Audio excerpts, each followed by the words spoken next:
the least risky option when you want to start a new activity, a new job, is to start this on the side of your current job. Why? Because you still have the security of your current job. You still receive a monthly or a bi-weekly pay, and that reduces the risk. If you just quit the job and then you only have a few months runway of cash, then the situation will be challenging. Whereas if you continue to keep your job, although you don't really like it, it's annoying, you don't like it, you want to leave, but it provides you the security and the ability to start something else on the side. So let me detail this option because it's what I have done multiple times. So first things first, you want to be able to allocate some time to this side activity, meaning that during your day, you will need to find a number of hours when you can work on this, right, on your next activity. It may mean that if you're not unable to find time, you may need to do that during the weekend, so during your day off. But one thing is that, what if you were to be a bit more efficient at work, right? Try to delegate stuff. Don't do the work that actually is not really necessary. Optimize a bit your time at work. And usually when people want to do something else that is meaningful to them, that they like, they will be more efficient at work because they know that, if I do my job quickly at work, if I do it more efficiently, then I will have more time to spend on my next activity. So allocating time is important. I'm looking at my notes, sorry. And let me give you a structured approach to do this, right? To move toward the next activity, because it's important you think in a structured manner, right? So you will ask yourself, maybe you already know what to do next, and in that case, it's fine, okay. But many people don't really know. Okay, I want to quit my job, I don't like it. It's not aligned with my values, but I don't know what to do next. So a phase of research will start. It's basically a phase of exploration of what you're going to do next. But let's do it in a structured manner. Let's ask yourself, for instance, what are you good at? What do you keep coming back to? And you may actually need to sometimes come back to your childhood where you used to be passionate about something, but then as you grow up in life and take on jobs that you actually don't really like, you forgot about this. But what is really motivating you in life? What do you always come back to, right? And it's for you to observe yourself. If you have a partner, discuss also with your partner. Usually an external viewpoint will help you to find out, identify what are your skills, right? So what are you passionate about? Just take a sheet of paper and write it down. You may not have the answer right away, but it will come. Keep challenging yourself. Ask yourself, what is it that I'm passionate about? What do I like doing? What do I constantly come back to? What gets me excited in life? Why do I like to wake up in the morning? What activity do you like doing, okay? We're not talking about the business aspect yet. We're talking about the passion. What do you like to do? Then what are you good at, right? What is it that people say about you? What do you do well? So sometimes the people do something, there's a few things that they will do well. They do those things better than other people. For certain reason, can't really explain it, but they're good at it. And they like to do it, maybe, okay? So you want to capture that on a sheet of paper. And then, so you've got your passion, you've got what you're good at, and then there is in that world around us activities. And most of the time, we are actually not aware of a lot of activities. Why? Because we started our career 10, 20 or 30 years ago, and the jobs have changed, right? There's job today. I can give you a list of thousands of jobs. you would not even know what is the job about, right? Because those jobs are actually pretty new. They appeared during the past 5, 10 years, and they are very interesting sometimes, but we don't know what they are about. So I think there will be a discovery phase where you need to go out there, explore. I'm running interview with people, and for instance, one of the guys suggested to go on platform where you learn new skills. And when you go on those platforms, actually, an interesting thing is that look at the glossary, look at the menu at the beginning, right? You will see a lot of categories, but then explore that, right? Try to understand what is it about. And sometime, so you want to give yourself time for discovery phase. It can take easily 2-3 months, and it's totally fine because you need to take the time to do that. But then as you discover activities, you find out that, oh, this activity actually is pretty much in line with what I like doing. I already have this knowledge around that. I have these skills, I can repurpose this skill for this activity and stuff like that. So you will see much, right? And those activities will already be much better, more appealing than what you're doing in your job, right?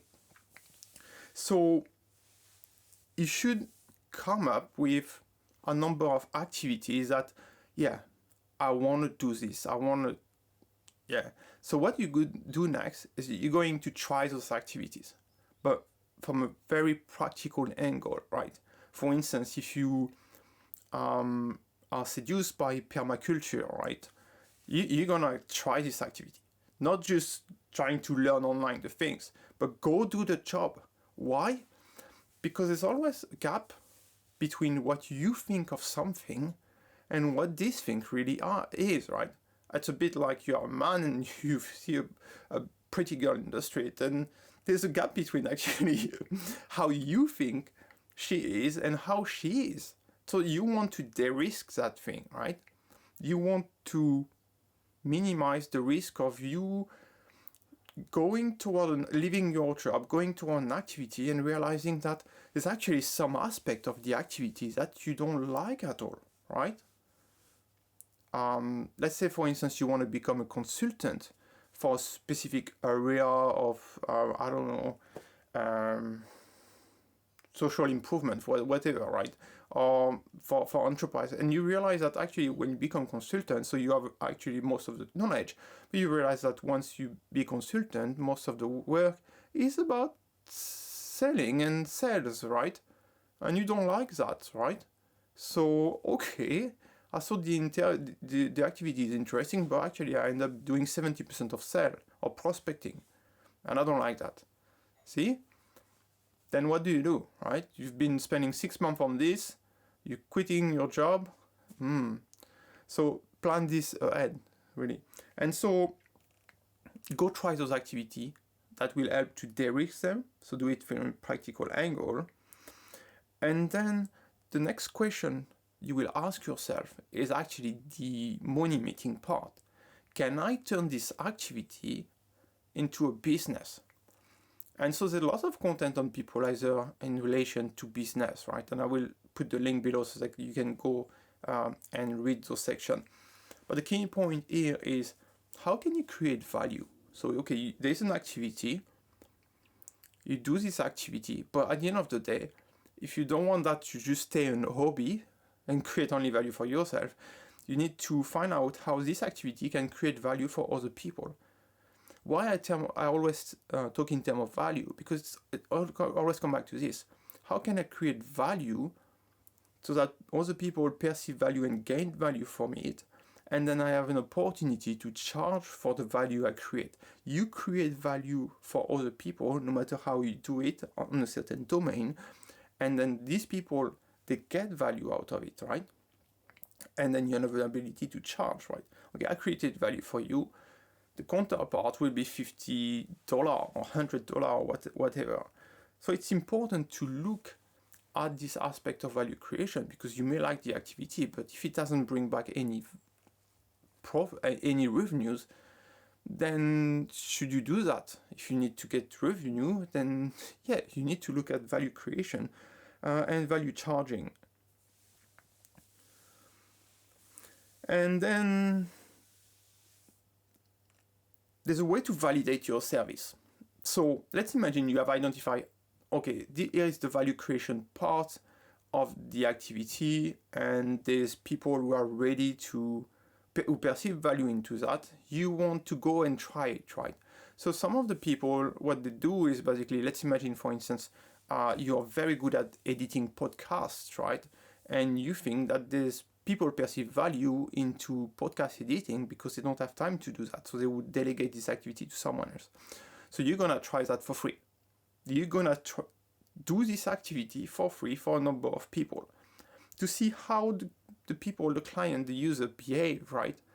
And you will always validate what you're doing, basically. Do I create value for you, right? Get feedback on your work. It's very important to get feedback. And then doing the job for free. I know it's not fun to work for free, but don't worry, you're not really working for free. You're actually building a user base potentially, meaning that if you do a good job for some people, they will ask you to do it full time for them. They will pay for your work. And this is what you want to validate, is are there people out there who are ready to pay for my work, for what I'm building, for what I'm doing? And that's very important. As well as they will refer you to other people. So without knowing it, actually, you are actually already using a client, building a client base, right? And so I'm talking about all this while you still run your daily job, right? It might be a bit challenging. That's the reason why in the first place I ask you to define the time allocation, because once you define the time allocation, you know, like, okay, I have an hour and a half every Monday, Wednesday, Friday, plus I have my Sunday to spend on that. That's already quite a number of hours that you can spend on this per week, and you can already do something actually out of that, okay? So do it in a structured manner, but there's a lot of content on Peopleizer around being able to focus as well. It's important for you to stay focused, meaning that if this is really what you want, what you're doing is super important, right? If this is really what you want to do in life and going toward an activity which is more meaningful, you're gonna have to put effort, it requires courage, energy into those activities so that you end up in a much better situation than you are today, right?